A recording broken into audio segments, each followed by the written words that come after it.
Good afternoon. Well, good afternoon. All right, so I have my group of students here, my third grade students, who are doing their cultural project on Russia, All and right. they are interested in finding out a little bit more about Russian culture and Russian traditions and what goes on in the country of Russia. So, what they are going to do is they're going to introduce themselves, and then if they can ask you some questions, that would be great. Oh, that's fine. Can you hear me okay there? Yeah, you sound perfect. Go All ahead. right. Hi, No, just introduce yourself. I'm Justin, Justin, Timothy, Timothy, Bonnie, Veronica, Veronica, Jessica, Jessica, Riley. and Riley. I cannot promise I'll remember the names though. So That's okay. That's okay. So Justin is going to be starting us off. So go ahead. What, what, what is a typical day? Number one. Yeah. What type of leader do you have in your country? So what type of leader is there in Russia? well, Russia is led by a president, and he has somewhat more authority than the president of the United States. I would say that Russia is a very strong presidential republic, but Russia is led by the president. Excellent. And how long does the president serve for? The president is elected by a popular vote, just like in the United States. And it used to be that the president served 4 years and he could be in his post for 2 consecutive terms. Now it is extended to 7 years. So the same person can be a president for a total of 14 years and then he can resign, but then he can run for the presidency again. Excellent. So a little bit different than the United States, where you can only serve a maximum of 8 years. In Russia, you can serve for 14 years, which is great if you have a president that you feel is doing a great job. That's true. Go ahead. What is a typical day in your school? What would a typical day look like at the elementary level in a Russian school? Huh. Well, let me just give you a little bit of background because Russian school system is very different from American school system, okay? The major difference is that in Russia there is no differentiation on primary, elementary, and high school. Believe it or not, all of the grades are in the same building, okay? Usually the first 3 or 4 grades are separated. They are on a separate floor, but we don't really call a school a high school or elementary school. The school is a school is a school is a school. So there's just one school. And all of the grades from grade 1 through grade 11, they are located in the same building and they're called school, okay? So like I said, grades 1, 2, 3, sometimes 4, they are taught by the same teacher. Students are in the same group of students. And it's only when they go into the 5th and 6th grade, they start going to different classrooms, meet with different teachers. Different teachers will be teaching different courses, okay? So in the so-called elementary school, they will probably start their day around 8 o'clock. They will have 4 or 5 courses, and then they will go back home and have some extracurricular activities. So it's kind of somewhat similar to what you guys have. So now in the Russian schools, you would have the same teacher then from when you started school for about 4 to 5 years, or would it be Yes, a different teacher? Yes, the first, the second, and the third grade are going to be taught by the same teacher. Yes, Wow. for So, all of the courses, Russian literature or whatnot, math, all of the courses they will be taught by the same teacher. Yes. excellent. So you guys would have the same teacher in your first grade, second grade, and third grade year. So that if you like your teacher, that sounds like it could be pretty good, right? But what about like the other grades? What? 4 grades?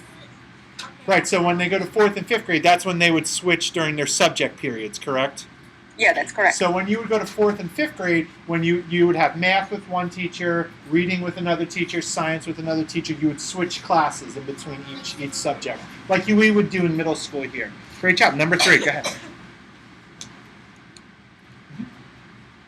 What subjects do you learn? So what are some of the typical subjects that you would learn in a Russian school?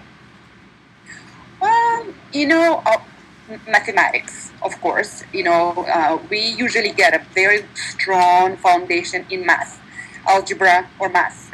When I graduated from the school, I could do lots of, summations, deductions, subtractions, multiplications in my head. We don't use calculators. We have to be able to do everything by pen and paper. So a lot of Russian students get very good training in calculus, math. We also, like you guys, you learn English, we learn Russian, grammar, syntax, how to write properly, reading skills. We learn about Russian literature. We learn about Russian history. We have physical training, PE, and some other courses like music, choir. We have the course that we call labor. Labor, it's where the girls will learn how to sew, how to crochet, how to cook, and the guys will learn how to do some basic housework, like how to work with bulbs, for example, or just some basic household duties. So that's something that's, I think, unique to Russian schools. Yeah, that sounds excellent. It kind of gives you a little bit of a head start to some life skills that you would have later on. Yes. Excellent. Number 4.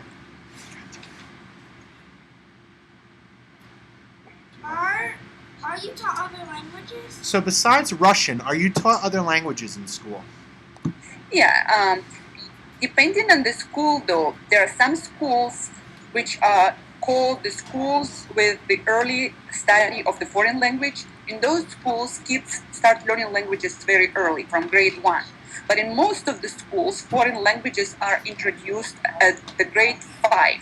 From the 5th grade, most of the schools will teach English or German or French. So those are the 3 most popular languages. So English, German, and French are the 3 most popular languages. But I would say that English, of course, has prevalence. Now, would you learn any of the other Eastern European languages, like, for example, German or Polish, anything like that in the schools as well, or typically would it be English? It's very, very atypical. I don't know at any school that would offer those languages, but I'm pretty sure you can learn those languages on an extracurricular basis. Mm-hmm. So you can hire a tutor, or you can go into some sort of like a foreign language club Mm-hmm. outside of school and learn those languages. But every school will offer English and probably German and French. Excellent. I was gonna say. Okay. Wait, so you guys get taught grammar too? So at the primary level, you would also learn grammar as well, even in Russia, like we do in the United States? That's correct. Yes, we will learn. And in Russia, they also place a lot of emphasis on good writing. So they learn how to write cursive, and actually pupils will get a grade for how neatly they write. So we all get trained in writing really nicely. I mean, I didn't get a good training because my handwriting is really bad. I was going to say that would probably have been the lowest grade that I would have received in school had I gone to school in Russia, because my handwriting is also not so neat. We do. And one more interesting comment, like in the United States, you don't get retrained if you are left-handed, you continue writing left-handed. Back in the Soviet time and all the way up to now, children oftentimes get retrained. So you will see many more using right hand than the left hand. Okay, so almost everyone uses right hand. So here in the United States, if there's a tendency to be left-handed, that will be encouraged, whereas in Russia, you may be asked to use your right hand instead of using your left hand, even if you have those tendencies. Yeah. Okay, good. Do you learn about different cultures and countries in school? Do you learn about different cultures and countries in the Russian school system? Yes, we do. I think even at the very early age, teachers try to introduce students to some foreign countries and foreign cultures. But as they grow older and they go to 5th and 6th and 7th grade, we learn world history, we learn world geography. All those are mandatory subjects.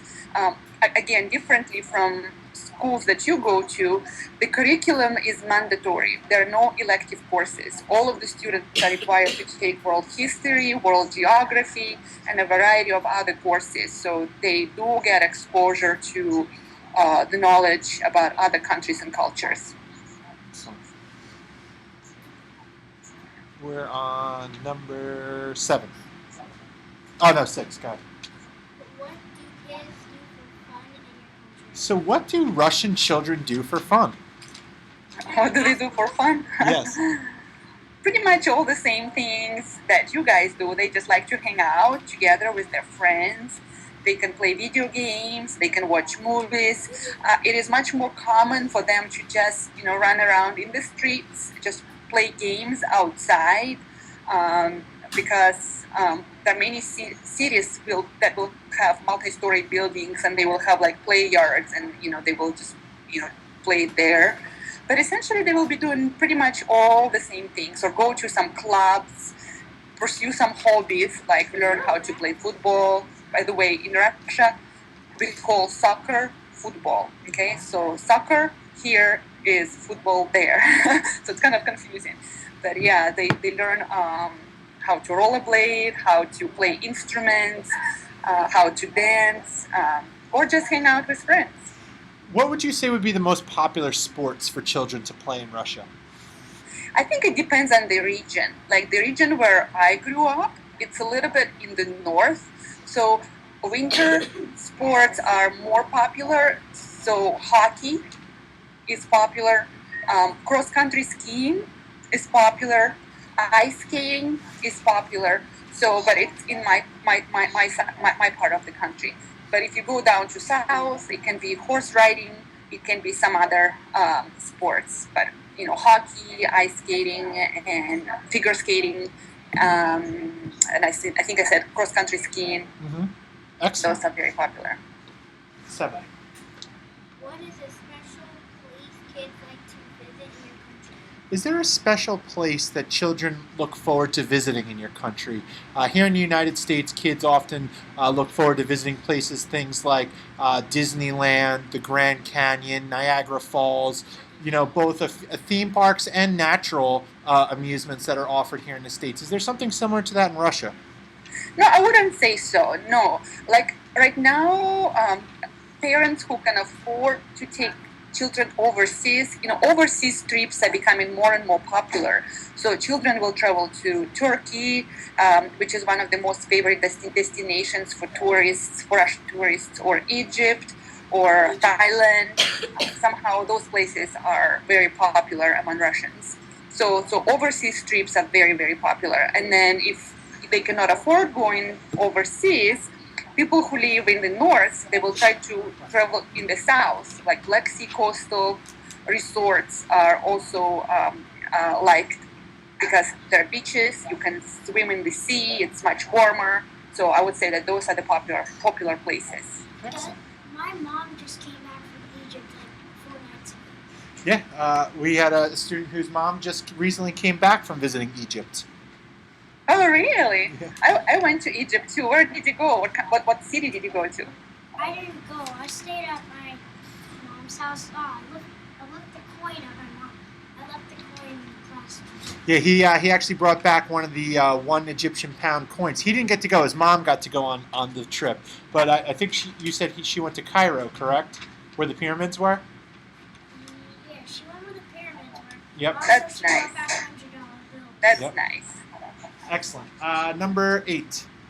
Dinner USA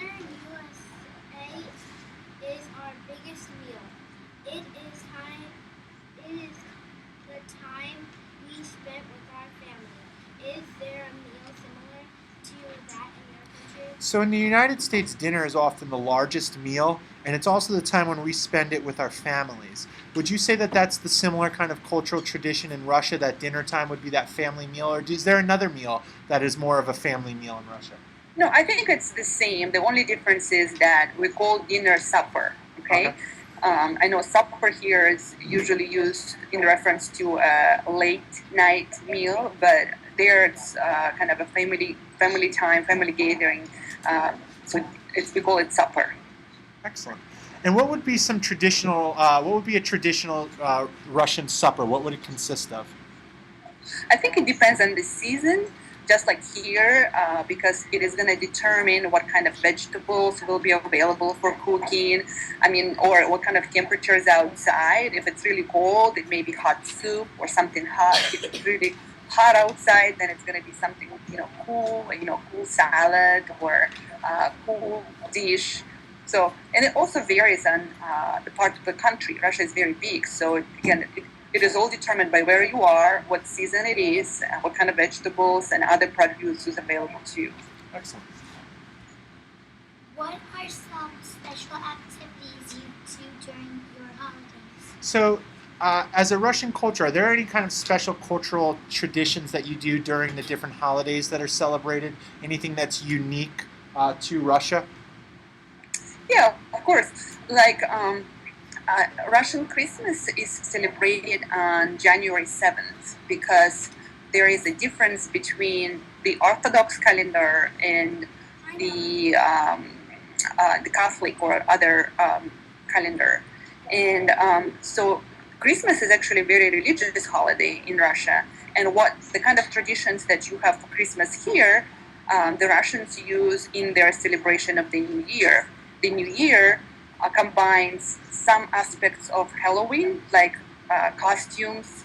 Children dress up in costumes and they go and they participate in all sorts of interesting games, playing, and we call Santa Claus Father the Frost. So it's somewhat similar to Christmas traditions here, but it also has some elements of Halloween, and we do it for the New Year. Excellent. Number 10. Are there any laws or customs that reset boys or girls from doing certain things in your country? Are there any laws or customs that prevent men and women from doing different things? Are there things that, any laws or customs that say, a woman can do this but a man can't, or a man can do this and a woman can't in your country? Or is there equality? No, officially no. There are no laws that prohibit. There are no laws that discriminate on the basis of gender or on the basis that you are a man or you're a woman. Okay, but in practice, those practices still persist. Okay, so laws say one thing. Laws say that men and women are equal in their rights, but there are many parts of the country where there are inequalities between men and women, unfortunately. Excellent. What are responsibilities of your children in the house? So what would the responsibilities of children in the household be? What kind of things would kids be responsible for in the home? So the relationship between children and parents are also somewhat different. Okay, parents do have authority. Okay, parents can discipline their children, and they do discipline their children.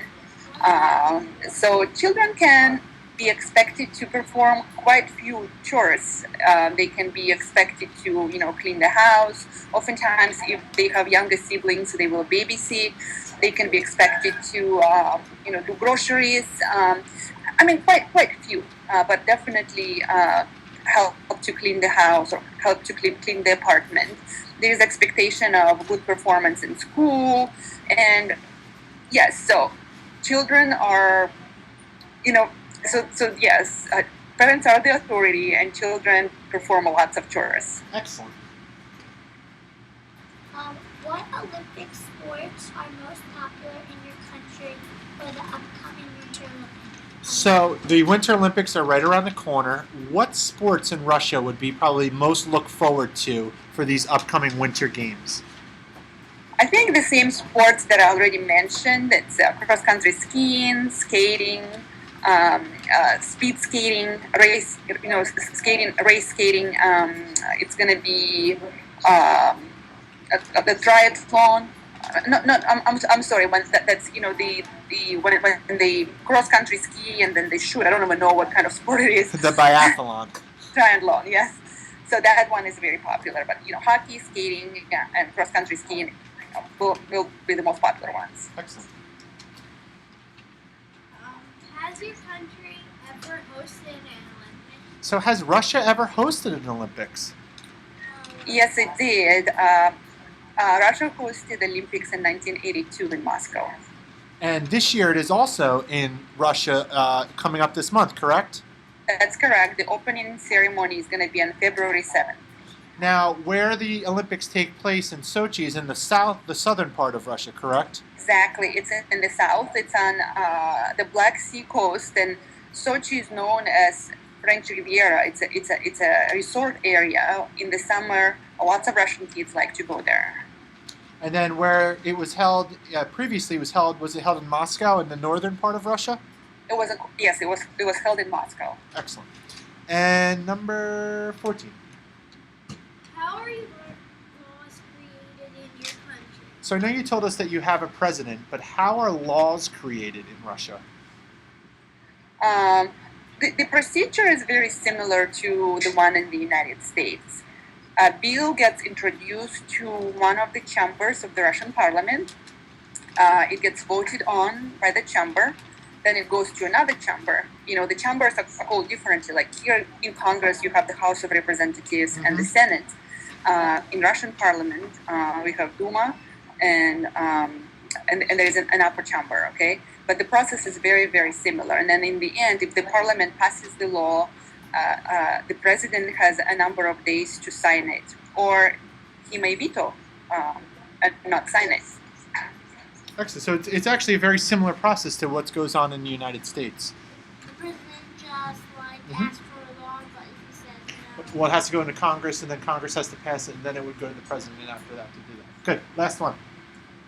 What are the different forms of money you use? Can you send us What? a picture of your money? What is the currency that is used in Russia? It's called ruble. Ruble. Now, what we've looked at a bunch of different currencies from different countries around the world. What is usually depicted on the ruble? Is there usually a political figure? What's usually the pictures on there? It's architecture. And honestly, I don't remember exactly. There are like some famous buildings, and I know you wanted to see a picture. So maybe at the end of this Skype discussion, I will quickly find a picture of ruble, and I will send a link to your instructor so that he could pull it up on the projector screen, and you could see how ruble looks. That sounds perfect. Okay, so we are done with our official questions. Then, do you have any questions that might not be on the list? Now, we don't have too much time. I don't want to take all your time up here, so just a few questions, if that's okay. Yeah, I have like a few minutes. Okay, go ahead.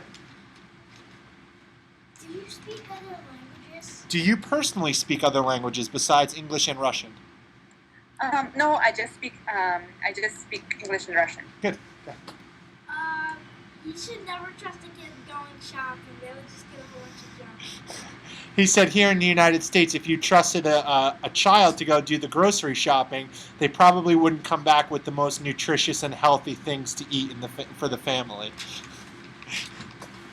Well, I should mention that the Russians usually shop in much smaller grocery stores, and we still use a lot of locally produced dairy. Like, we don't have too many products which are made with lots of preservatives. So, for example, milk will only last for a few days.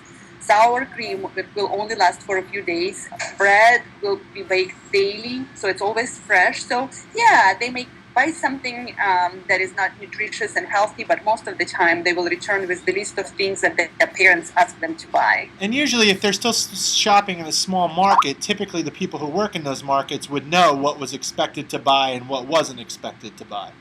I just sent you a link with illustrations of Russian currency in different denominations. Perfect. Any more? 2, 3 more. Go ahead. I never heard a Russian speak Russian. Can you say it? Oh, could you teach us maybe 1 or 2 words in Russian that we could learn? Okay, you tell me what word you want to know and I'll teach you. What do you think? How about school?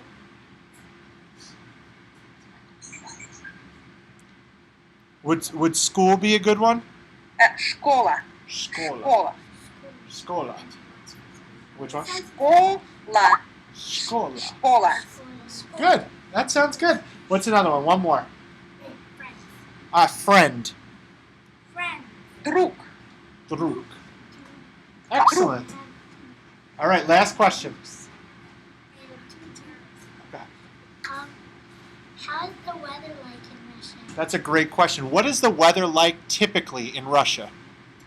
Well, Russia is huge. You know, there are 6 or 7 time zones, and we have every climate except for equatorial. So can you imagine? So in the north we'll have a very cold weather, but the south will be very hot. So every single climate possible except for equatorial will be present there. You can find different temperatures, you can find different weather conditions depending on where you are, because Russia is huge. It's the largest country based on its size.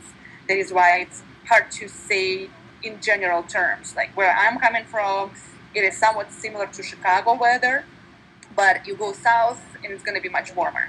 Excellent. Can we just do one more question? Quick. How do you say phone in Russia? Okay, how would you say telephone in Russia? No, not phone. Telephone. iPhone. Oh, Very telephone. similar. Telephone. Oh, okay, that's an easy one. All right, well, I understand how busy you are, and I cannot thank you enough from taking, one more, I'm sorry. What time is it right now in Russia? In What time how far ahead is Moscow from us 10 time-wise? 10 hours. 10 It's hours. a 10-hour difference. So what's Yeah. So right now it is almost midnight there. Yep. Yeah, very different. Okay, so I cannot thank you enough for taking time out of your day to talk to us. You have been excellent. We're going to take a look at the money link that you just sent us. How much? So what do we say? Thank you. You're really welcome. All right, give a Have wave. fun, guys. 5 minutes from Japan. Bye, That's bye, how bye. much Bye-bye. Japan is from 5 minutes. 5 minutes. Sit down. Yeah, I'll show you the picture of the money. Hey, mommy. How do you... mommy? Where did you say? Close.